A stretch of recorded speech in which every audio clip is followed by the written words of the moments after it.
Bismillahirrahmanirrahim. Assalamu alaikum wa rahmatullahi wa barakatuh. Names of Allah series.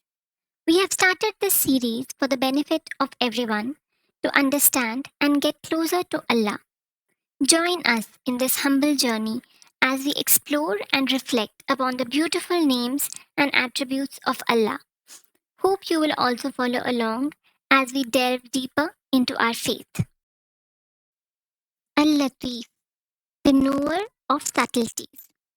The name of Allah, Al-Latif, signifies his attribute of being the knower of subtleties, the most gentle, and the one who understands the most delicate details of his creation.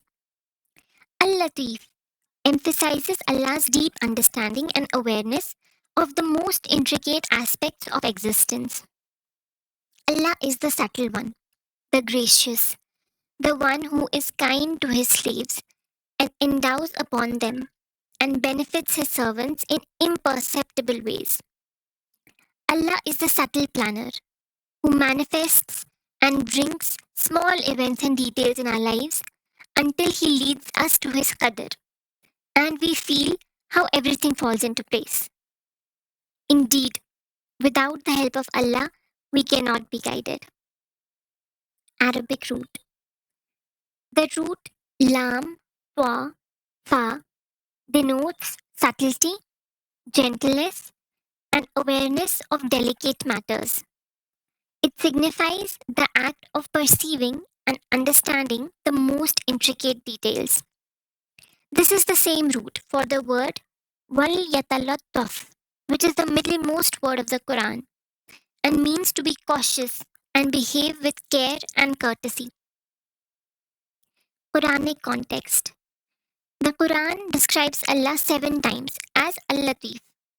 For example, in Surah Al-An'am, chapter 6, verse 103, the Quran says, "No vision can perceive him, but he perceives all vision, and he is the subtle, the aware." Another ayah captures the beautiful teaching of Luqman in Surah Luqman, chapter 31, verse 16. And Luqman said, "O my son, indeed, if it is, that is, a wrong, should be the weight of a mustard seed, and should be within a rock, or anywhere in the heavens or in the earth, Allah will bring it forth.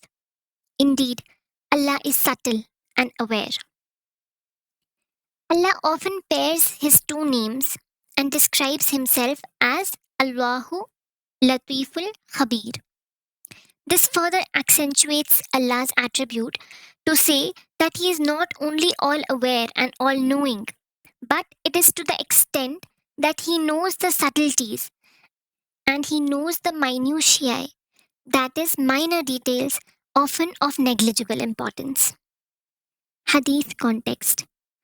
Narrated Aisha Raziallahu Ta'ala Anha Ummul Mu'mineen, the Messenger of Allah Sallallahu Alaihi Wasallam, peace be upon him, said to me, "Aisha, show gentleness, for if gentleness is found in anything, it beautifies it.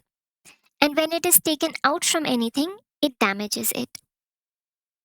In another hadith, Aisha, the wife of Allah's Apostle Sallallahu Alaihi Wasallam, reported that Allah's Messenger Sallallahu Alaihi Wasallam said, "Aisha, verily Allah is kind, and He loves kindness, and confers upon kindness, which He does not confer upon severity, and does not confer upon anything else besides it." Utilizing Al-Latif in dua. When invoking Allah by the name Al-Latif, a dua might include words like, "O Allah, Al-Latif, the knower of subtleties, we acknowledge your deep understanding and seek your gentle guidance in all matters. Grant us clarity and wisdom in understanding the intricacies of life, and help us navigate with gentleness and compassion. Ya Allah, we express gratitude for your deep awareness of our needs and ask you for your gentle guidance in navigating life's complexities. Allah, bestow your extreme kindness and compassion on us. Ameen." Conclusion. Al-Latif reminds us of Allah's attribute of being the knower of subtleties, who comprehends the most delicate aspects of his creation with perfect awareness and understanding. It teaches us to trust in Allah's guidance and seek his gentle wisdom in navigating life's complexities with compassion and understanding. Jazakallah khair for listening. May Allah allow us to use His beautiful names and make us closer to Him. Allahumma Ameen. Wa alaikum assalam wa rahmatullahi wa barakatuh.